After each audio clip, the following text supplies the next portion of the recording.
Hey everybody, it's Ken Christian on day 44 of my YouTube 90-day challenge. Yesterday I was talking to you and the day before about self-consistency and our tendency to develop a picture of who we are and then hang on to that picture and want to maintain it at all costs, not have to shift it around, because that's a very central concept to our overall view of the world. After all, reality, whatever it is open to infinite interpretations. We could make an infinite number of decisions about the way the world works. And 7 years after Prescott Lecky's 1948 theory, self-consistency, came out, a guy named George Kelly, another psychologist, came up with a theory called personal construct theory. And here's basically what he said. He said, let's set aside all that stuff about drives and unconscious forces and all that stuff that Freud talked about, which in fact has value. He said, let's just talk about the way people try to put together a picture of their world. He said, what we're all really like is like we're scientists. We watch, we observe, we try to calculate what's going on and understand it, and then we make a decision. We construe.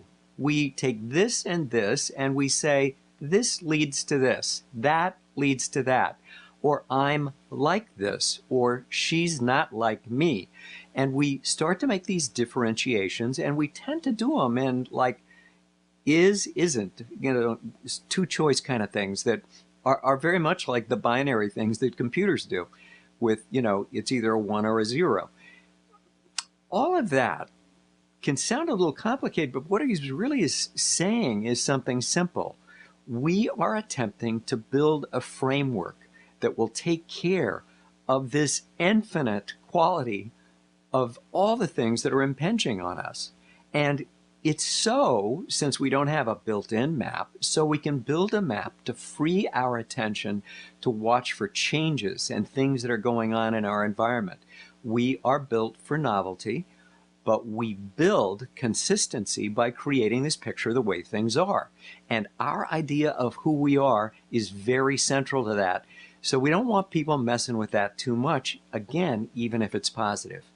But we learn as we go along to take shortcuts by asking questions. You know that period when you were a child, or when you see a child and they just continually ask questions, but why?